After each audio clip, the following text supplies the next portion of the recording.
জাসপ্রীত বুমরাহ কি আইপিএল এর প্রথম ম্যাচটা মিস করতে পারেন? মানে যেটা কলকাতা ভার্সেস মুম্বাইয়ের যে ম্যাচটা হচ্ছিল, সেটা কি জাসপ্রীত বুমরাহ মিস করতে পারে? তো এই মুহূর্তে খবর কি বলছে? গত 2-3 দিন ধরে কিন্তু একটাই খবর কিন্তু খুব ভাইরাল হচ্ছে, খুব রিমর্সে আছে যে হয়তো জাসপ্রীত বুমরাহ প্রথম ম্যাচটা হয়তো মিস করতে পারে, যেটা কেকেআর এর সাথে হবে। কিন্তু এটা কতটা সত্যি, তাহলে চলুন যাচাই করি। বিভিন্ন রকম নিউজের ওয়েবসাইট থেকে পেলাম, যেগুলো বড় বড় সোর্স।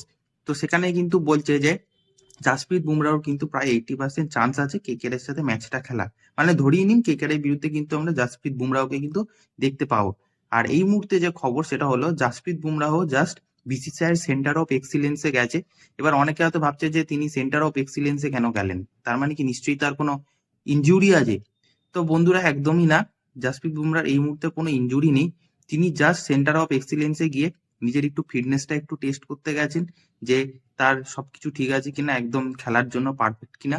অ্যাকচুয়ালি সেন্টার অফ এক্সিলেন্সটা হলো এমন একটা জায়গা বিসিসিআই, যেখানে আর কি ট্রেনিং এবং মেডিকেল সেন্টার হিসেবে আর কি বলা যেতে পারে। যদি প্লেয়াররা কোনো রকম ইনজুরিতে পড়ে, তো সেখানে বিভিন্ন আর কি ট্রেনাররা আছে, সেখানে প্লেয়ারদেরকে আর কি ট্রেন দেয় এবং মেডিকেল ফিটনেসটাকে একটু গ্রো করে, প্লেয়ারদের স্কিলটা আর কি ডেভেলপমেন্ট করতে একটু সাহায্য করে।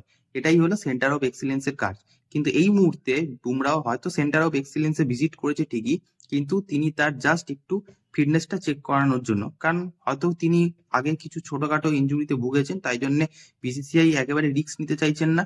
তাই বিসিসিআই চেয়েছে যে তাকে একবার সেন্টার অফ এক্সিলেন্স থেকে একবার একটু পরীক্ষা করিয়ে দেখে নেওয়া, যে তিনি সম্পূর্ণ ফিট আছেন কিনা। তাহলেই একেবারে তিনি আইপিএল খেলতে চলে আসবেন। তো সেই দিক দিয়ে বলতে পারি তিনি কোনো রকম বড়সড় কোনো চোটের মধ্যে পড়েননি। তিনি 90% কেকেআর ভার্সেস এমআই ম্যাচে কিন্তু থাকছেন, এবং কেকেআর এর বিরুদ্ধে কিন্তু জাসপ্রীত বুমরাহ খেলবে।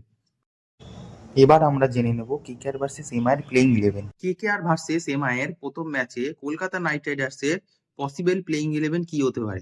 মানে আমি এমন একটা প্লেইং 11 দেবো যেটা প্রায় 70 থেকে 80% কনফার্ম থাকবেই, এবং সেই প্লেইং 11টা ম্যানেজমেন্ট ইউজ করতে বাধ্য হবেই।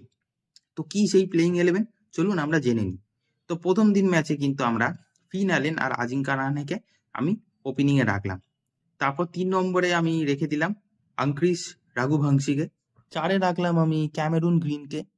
তার 5-এ রাখলাম আমি রিঙ্কু সিংকে। 6-এ সিংকে রামানদীপ সিংকে রাখলাম। 7-এ রাখলাম সুনীল নারায়ণকে। এবার সুনীল নারায়ণকে দিয়ে চাইলে ওপেনিংও করানো যেতে পারে। ম্যানেজমেন্ট কি ডিসাইড করছে সেটার উপর নির্ভর করবে, সুনীল নারায়ণকে যারা 7-এ ব্যবহার করবে নাকি একেবারে ওপেনিং এ ব্যবহার করবে, তাহলে সেটা এই মুহূর্তে বলা যাচ্ছে না। 8 থেকে যদি আমি এবার লোয়ার অর্ডারদের নামগুলো শুরু করি, তাহলে আমি 8-এ রাখবো কার্তিক ত্যাগীকে। কারণ এই মুহূর্তে কার্তিক ত্যাগী যথেষ্ট ভালো পারফরমেন্স করছে, স্পেশালি প্র্যাকটিস ম্যাচে খুব ভালো পারফরমেন্স দিয়েছে। সেটা নিয়ে শেন ওয়াটসনও খুব প্রশংসা করেছে।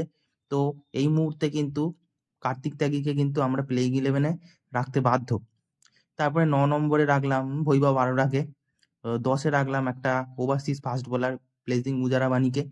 আর 11 নম্বরে রাখলাম আমাদের বরুণ চক্রবর্তীকে। এবার এইভাবে যেটা আমি সাজিয়েছি, কেউ 3-এ, কেউ 4-এ, কেউ 5-এ, সেটা আমার মতেই হবে যে তা না। সেটা ম্যানেজমেন্ট তাকে বিভিন্ন সময় বিভিন্ন রকম সময় পাঠাতে পারে। এবার আমি জাস্ট এরকম প্লেইং 11টা বলে রাখলাম যে এরকমই প্লেয়ারগুলো কিন্তু, যে এই প্লেইং 11টাই কিন্তু নামতে পারে। আর ইমপ্যাক্ট প্লেয়ারে আমি কিছু ব্যাটারদের রাখলাম। আমার এই লাইনআপটা মেনলি বোলিং এর জন্য আর কি রাখা হয়েছে। যদি ব্যাট করতে নামে তখন এখান থেকে রাহুল ত্রিপাঠী বা মনীষ পান্ডে বা তেজস্বী দাহিয়া, অনেক ভালো ভালো অপশন আছে। তাদের মধ্যে কাউকে না কাউকে একটা ইউজ করতে পারে, এরকমই একটা। তো 90% ওভারঅল এরকমই একটা কিন্তু পসিবল প্লেইং 11 আমরা কেকেআর ভার্সেস এমআই এর ম্যাচে কিন্তু দেখতে চলেছি।